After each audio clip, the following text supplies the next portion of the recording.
So welcome to our first video for Advanced Placement World History. Now the name of Unit 1 is the Global Tapestry, and obviously global meaning as part of this course we look at what's going on around the entire world at similar periods of time to search for trends and themes that emerge. In this case, with the Global Tapestry, we're looking at the period from around 1200 to about 1450. All right, so we're covering about 250 years of time, but remember, it's circa, meaning around, so we might start a little before, might go a little after. Especially with this first unit, we certainly are going back before the 1200 time period so that we can gain an understanding of what the world was like during that particular juncture.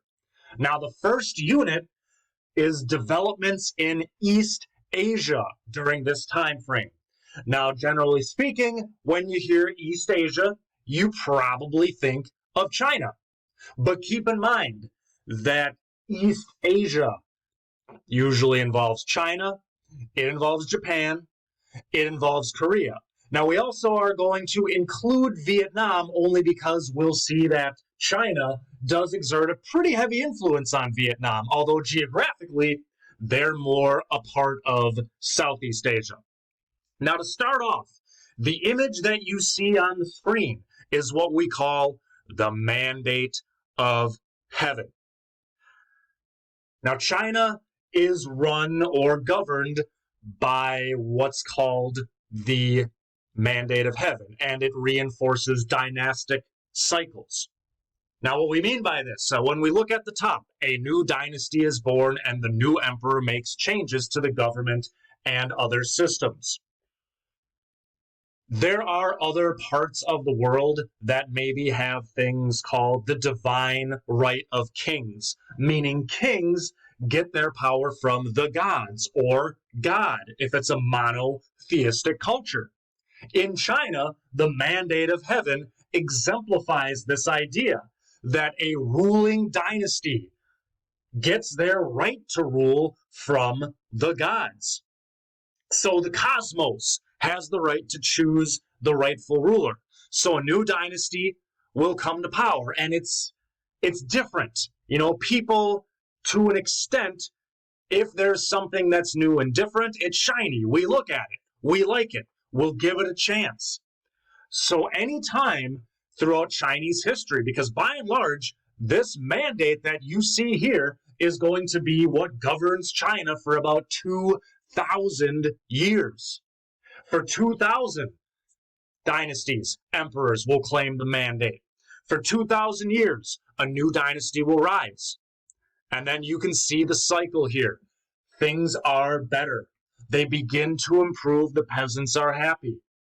But eventually, over time, we can see the devolution. So generally, the government will become corrupt.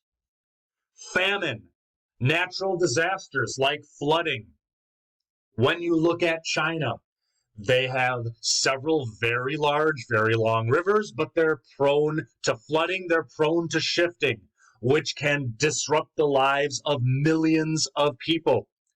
When these things happen, it's more or less seen as the gods expressing their displeasure with the current ruler or the current dynasty. Now, if you add too many of these things together, the peasants will revolt.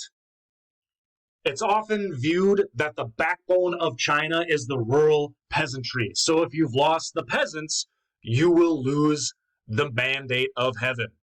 And if you as a dynasty, if you as the emperor in a dynasty lose the mandate, someone will step in to take their place.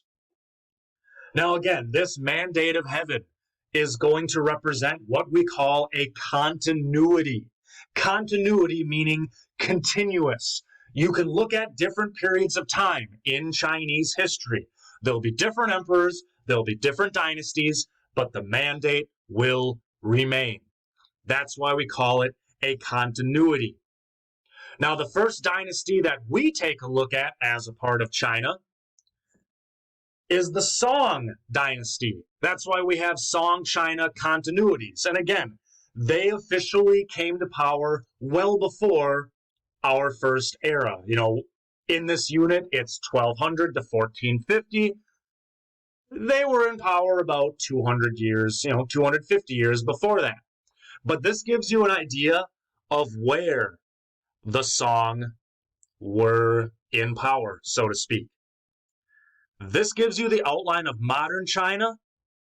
This was the Song Dynasty. So it really is more centered in the eastern portion. No surprise, because it hugs the coastline. Now, Song Taitsu came to power in 960. Keep in mind that within East Asian culture, like in China, last names come first. So Song Taitsu, last name was Song. That's why it's the Song Dynasty. And interestingly enough, he comes to power in 960, but it takes about another 2 decades to unify the northern and southern regions. When we look at things that were kept in place, continuities between different eras, so meaning continuities from the previous period, he kept the central bureaucracy in place using what was called the examination system. And you get an idea by looking at this image of what the examination system is, with the civil servants. The exam system had been in place for over 1,000 years. Now, under the Song, the proportion of government civil servants who were in their positions because they passed the exam was at 90%. The previous dynasty was the Tang Dynasty. When the Tang Dynasty was at its height, only 5% of civil servants had actually passed these examinations. And this marks a shift from what's called a government by aristocracy, meaning the wealthy people are in charge, to a government by meritocracy. Merit, meaning you are smart, you're capable, you're talented. This is going to be the determining factor of who gets government positions. Now, every 3 years, there were 2 separate rounds of examinations. One round of exams would be in your home region, and the other one would be in the capital. After the year 1000, the papers were graded anonymously to prevent what was called nepotism, meaning you give favors to people you know. So previously, you could see the name at the top of the paper. Maybe if you were bribed, you'd give it a higher score. Now that's not the case because they're anonymous. And these exams demonstrated the need to master ancient Confucian texts, so traditional methods of Confucianism. You had to have read the works of Confucius, and you had to be able to apply Confucius and his principles to modern issues. Now, when we look at issues, only sons from well-to-do families were eligible to take these exams, and cheating did become rampant. There were some families who would pay other people to take exams in place of their sons. Copying was rampant, and even graders could still be bribed. Now, the image here does represent the last stage of the process, where those who had passed with the highest grades on the written exams were given oral examinations administered by the emperor himself. So this continuity of having a meritocracy and a big central bureaucracy, that is something that the Song demonstrate. We also see issues with nomads to the north. The modern-day northern border of China is a nation called Mongolia. And nomads to the north continue to be a problem during this time frame because they traditionally viewed the wealth of China as something that they could take. There was even a time, we see loss of Kaifeng. There was a time when the nomads conquered the Song capital of Kaifeng, and they even used weapons that were fueled by gunpowder.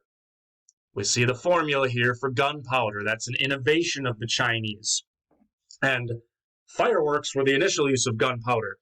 There were experimentations with gunpowder to thwart cavalry attacks, and believe it or not, gunpowder was first used to propel arrows. That was the initial purpose of gunpowder. It was also eventually used to create shells, which would blow out iron shrapnel, but the range wasn't that far, so it was mainly defensive. One of the 10 sons of the emperor at the time moved the capital.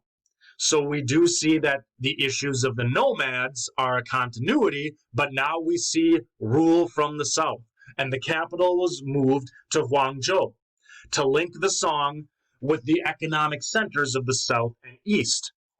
And it was also designed to provide that buffer against the nomads. More than 500,000 people left the north for the south. There's about 100 million in the empire this time, about 500,000 left the north for the south, and they never returned.